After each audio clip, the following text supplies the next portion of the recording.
Hello everyone. आज की हमारी वीडियो का टॉपिक है nature and definition of tort. Tort जो वर्ड है वो टॉर्टम, एक लैटिन टर्म टॉर्टम से लिया गया है।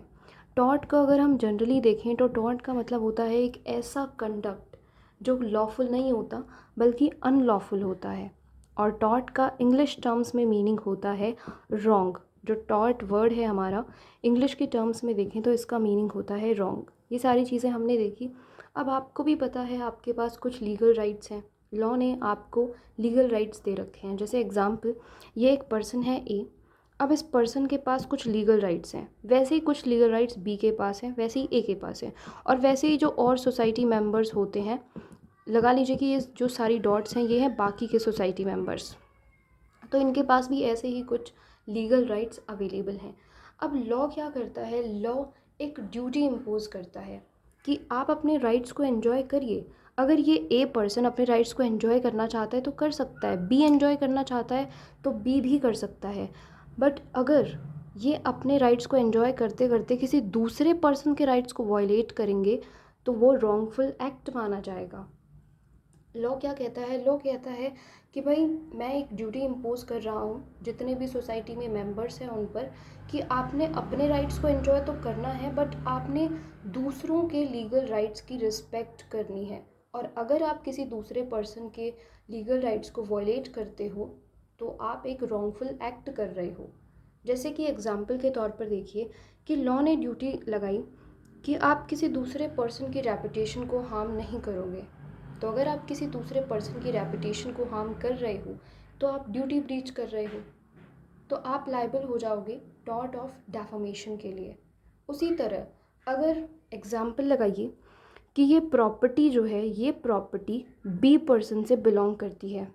अब ए पर्सन ये बोलकर कि मेरे पास तो राइट है, मैं अब इंडिया में कहीं भी घूम सकता हूँ, कहीं भी जा सकता हूँ, ये कहकर ये अगर बी की प्रॉपर्टी में इंटरफेयर करेगा तो लॉ कहता है जिस तरीके से कुछ राइट्स तुम्हारे पास हैं उस तरीके से कुछ राइट्स बी के पास भी हैं। तो अगर कोई पर्सन, आपको ये कहा गया है, आप पे ड्यूटी लगाई गई है कि आपने किसी दूसरे की लैंड की पोजेशन में इंटरफेयर नहीं करना है, और अगर आप ऐसा करते हो तो आप लाइबल हो जाओगे टॉर्ट ऑफ ट्रेसपास के लिए। इसी तरीके से लॉ ऑफ टॉर्ट्स में बहुत सारे ऐसे एक्ट्स हैं जिसमें आप देखोगे कि अगर आप किसी दूसरे पर्सन के लीगल राइट्स को ब्रीच कर रहे हो, वॉयलेट कर रहे हो, तो आप एक रॉन्गफुल एक्ट कमिट कर रहे हो। तो हम कह सकते हैं कि टॉर्ट एक रॉन्गफुल एक्ट है। ओके, अब हम इसकी डेफिनेशन की तरफ चलते हैं। अब जो हमारी फर्स्ट डेफिनेशन है वो कहती है कि टॉर्ट एक सिविल रॉन्ग है जिसमें ब्रीच ऑफ कॉन्ट्रैक्ट या फिर ब्रीच ऑफ ट्रस्ट इंक्लूडेड नहीं है। यानी कि हम ऐसे समझ सकते हैं कि टॉर्ट एक सिविल रॉन्ग है, और ऐसे तरीके का सिविल रॉन्ग है जिसमें कोई और सिविल रॉन्ग इंक्लूडेड नहीं होता। तो जहाँ पर ब्रीच ऑफ कॉन्ट्रैक्ट या ब्रीच ऑफ ट्रस्ट होगा वहाँ पर कभी भी टॉर्ट नहीं होगा। तो आप कह सकते हो कि टॉर्ट में जितने भी रॉन्ग्स हैं वो सिविल नेचर के हैं, वो सिविल रॉन्ग्स हम उन्हें बोल सकते हैं, बट सभी सिविल रॉन्ग्स टॉर्ट नहीं होते। ओके, अब हम इसकी डेफिनेशन की तरफ बढ़ते हैं। अब है हमारे पास सेकेंड डेफिनेशन। सेकेंड डेफिनेशन कहती है कि टॉर्ट एक सिविल रॉन्ग होता है जिसमें जो रेमेडी है, यानी जिसका जो उपाय है, वो अनलिक्विडेटेड डैमेजेस हैं। जैसे अभी आपने देखा कि हमने ये देखा कि अगर ए के कुछ राइट्स हैं, लीगल राइट्स, और बी के भी कुछ लीगल राइट्स हैं, तो जब ये अपने राइट्स एंजॉय कर रहे हैं तो इन्हें ये ध्यान रखना है कि ये किसी और के राइट्स को वॉयलेट ना करें। बट अब एग्ज़ाम्पल लगाइए कि ए अपने राइट्स को एंजॉय कर रहा था और उसने बी के राइट्स को वॉयलेट कर दिया, तो बी के पास क्या राइट है, वो क्या कर सकता है? तो अगर ए ने बी के राइट को वॉयलेट कर दिया तो बी को अनलिक्विडेटेड डैमेजेस दिए जाएंगे। तो ये सेम चीज़ कह रही है हमारी डेफिनेशन कि टॉर्ट एक सिविल रॉन्ग है जिसके लिए उपाय होता है अनलिक्विडेटेड डैमेजेस।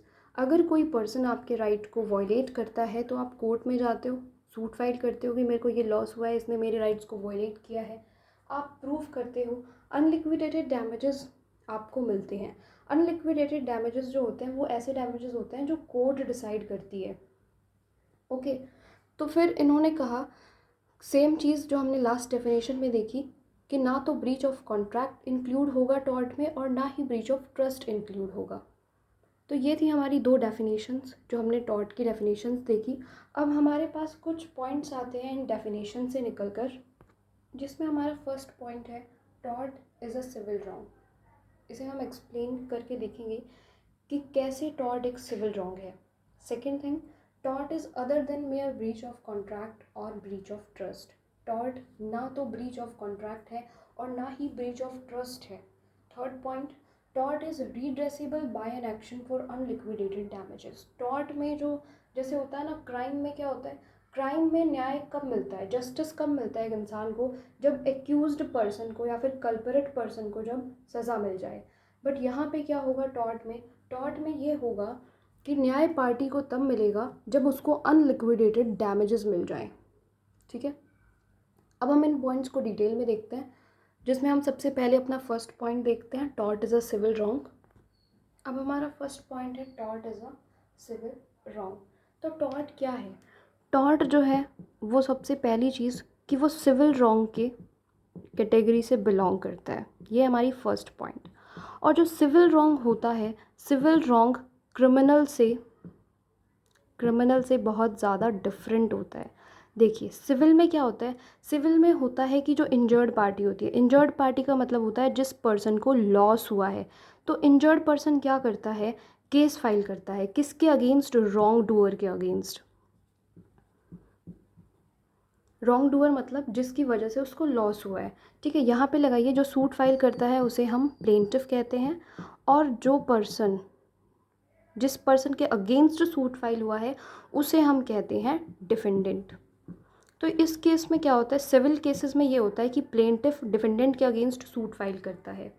ओके, एंड जैसे ही प्रूफ हो जाता है कि भाई हाँ इसी की वजह से इस इंसान को लॉस हुआ है, तो फिर डिफेंडेंट ने प्लेंटिफ को कंपनसेशन देना होता है, कुछ मॉनेटरी टर्म्स में कंपनसेट करना होता है। जबकि क्रिमिनल लॉ में क्या होता है, क्रिमिनल लॉ में ये होता है कि स्टेट एक्शन लेती है एक्यूज्ड के अगेंस्ट, स्टेट एक्शन लेती है। और क्रिमिनल लॉ में क्या होता है, कंपनसेशन जैसा कुछ नहीं होता, यहाँ पे पनिशमेंट दी जाती है रॉन्ग डूअर को। जो भी पर्सन क्रिमिनल लॉ में कोई भी क्राइम कमिट कर देता है तो उसको पनिशमेंट दी जाती है। तो अब देखिए, जो हमारा ये वाला पॉइंट है, यहाँ पे तो कंपनसेशन नहीं दिया जाता, यहाँ पे कंपनसेशन दिया जाता है। अब ये पॉइंट आता है कि क्या ऐसा हो सकता है, एग्जाम्पल के लिए पर्सन ने एक्ट तो कोई एक ही किया है, पर वो एक ही एक्ट वो सिविल एंड क्रिमिनल दोनों में आ रहा है, तो क्या हम उसे दोनों केसेस में लायबल बना सकते हैं? तो आंसर इज़ नो, नहीं। हम उसे सिर्फ एक ही किसी भी, या तो आप सिविल एक्शन लो उसके अगेंस्ट या तो आप क्रिमिनल एक्शन लो, आप दोनों एक्शंस एक पर्सन के अगेंस्ट नहीं ले सकते। ओके, ये था हमारा फर्स्ट पॉइंट। अब हम सेकंड पॉइंट की तरफ चलते हैं। Tort is other than mere breach of contract और ब्रीच ऑफ ट्रस्ट।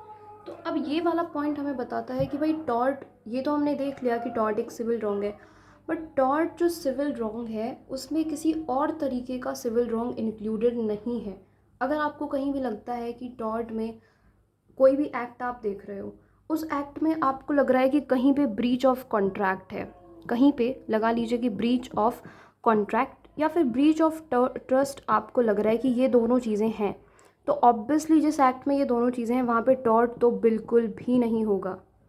जैसे एग्जांपल लगाइए, ये ए पर्सन है, ये ए पर्सन बी के साथ, ये लगा लीजिए कि ये एक शॉपकीपर है। ओके, ये पर्सन एक शॉपकीपर है और ये पर्सन एक कस्टमर है। अब ए के पास था एक रेडियो सेट, इसको सेल करना चाहता है ए। अब इस रेडियो सेट के लिए बी रेडी हो गया कि मैं आपका रेडियो सेट परचेज़ करने के लिए रेडी हूँ।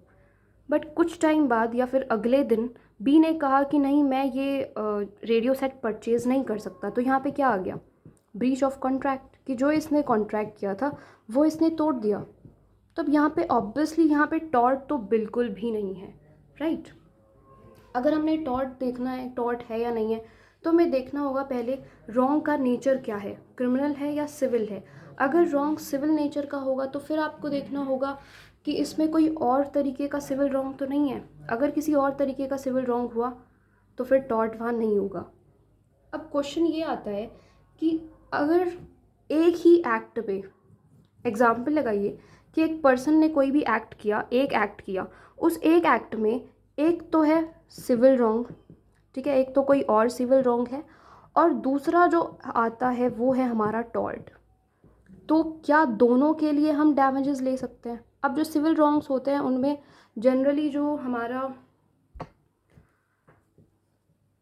जो ये होता है कि उसमें डैमेजेस दिए जाते हैं। तो क्या इसमें भी डैमेजेस ले सकते हैं और इसमें भी डैमेजेस ले सकते हैं? क्या ऐसा पॉसिबल है? तो आंसर इज़ नॉट। अगर कोई भी एग्जांपल देखिए आप, यहाँ पे ये ए पर्सन है, इस ए पर्सन को 1 वीक के लिए कहीं पे बाहर जाना था, तो इसने क्या किया, अपने हॉर्स को बी के पास छोड़ दिया। बी ने कहा कि मैं इसका पूरा ध्यान रखूँगा और आप जाओ, तो अब ए चला गया। अब 1 वीक के लिए हॉर्स को बी के पास रहना था। अब बी ने हॉर्स की केयर बिल्कुल भी नहीं करी, जिसकी वजह से हॉर्स की डेथ हो गई यहाँ पे। तो अब यहाँ पे दो चीज़ें आती हैं हमारे सामने। एक आता है नेग्लिजेंस, कि इसने लापरवाही बरती है, इसने ध्यान रखना चाहिए था, ये आ गया टॉर्ट पे, टॉर्ट ऑफ नेग्लिजेंस। और दूसरा आ गया ब्रीच ऑफ कॉन्ट्रैक्ट। तो क्या ऐसा हो सकता है कि यहाँ पे ए नेग्लिजेंस में भी डैमेजेस ले ले और वो कॉन्ट्रैक्ट में भी डैमेजेस ले ले? क्या ऐसा हो सकता है? तो आंसर है नहीं हो सकता। अगर वो नेग्लिजेंस में एक्शन ले रहा है तो उसे यहाँ पे डैमेजेस मिलेंगे, अगर कॉन्ट्रैक्ट में ले रहा है तो उसे यहाँ पे डैमेजेस मिलेंगे।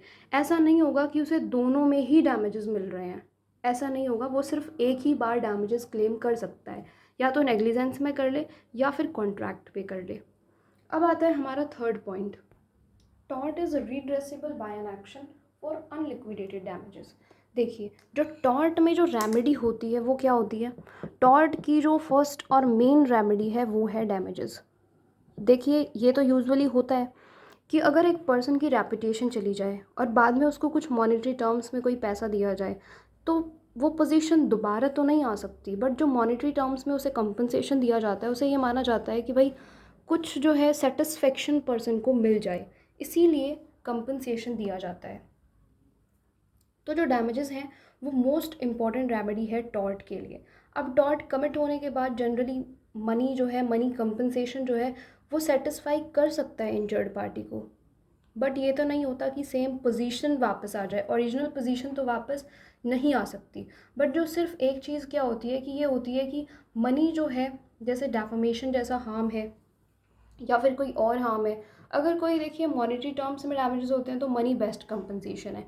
अब अगर एग्जांपल के लिए देखिए कि किसी को डैमेजेस नहीं चाहिए, एग्जांपल लगाइए कि न्यूसेंस का केस है, तो न्यूसेंस का केस है, एग्जांपल ए पर्सन है और ये बी पर्सन है, ये दोनों सेम बिल्डिंग में रह रहे हैं। अब ए जो है इसका कोई ऐसा बिजनेस है, जैसे लगा लीजिए आटा चक्की का बिजनेस है, और ये अपने ही घर में इस बिज़नेस को चला रहा है। अब क्या हो रहा है, बी जो है वो ए के नेबर हैं, इनको बहुत ज़्यादा परेशानी हो रही है। अब ऐसे केस में हर रोज़ की बात है, इसने हर रोज़ चलानी है, इसको हर रोज़ प्रॉब्लम होनी है, तो क्या ये हर रोज़ कोर्ट में जाएगा डैमेजेस के लिए? इस केस में क्या करें?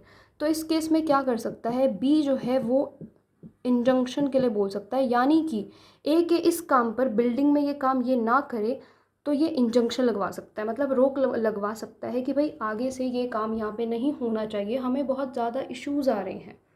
बाकी टॉर्ट में जो होते हैं वो अनलिक्विडेटेड डैमेजेस होते हैं। अनलिक्विडेटेड डैमेजेस क्या होते हैं, जो कोर्ट डिसाइड करती है। दो तरीके के डैमेजेस हैं, आप वीडियो देख सकते हो, एक और वीडियो है जिसमें मैंने काफ़ी अच्छे से एक्सप्लेन किया है लिक्विडेटेड एंड अनलिक्विडेटेड डैमेजेस को। एक बार और रिवाइंड कर लेते हैं हम लोग। लिक्विडेटेड डैमेजेस वो डैमेजेस होते हैं जो पार्टीज़ पहले से डिसाइड कर चुकी हैं, जो प्रीवियसली डिटरमाइंड होते हैं। और जो हमारे अनलिक्विडेटेड डैमेजेस होते हैं ये प्री डिटरमाइंड नहीं होते, ये कोर्ट पर छोड़ दिए जाते हैं। कोर्ट डिसाइड करती है कि इस केस में क्या डैमेजेस दिए जाएंगे। आज की वीडियो यहीं ख़त्म होती है। Thanks for watching.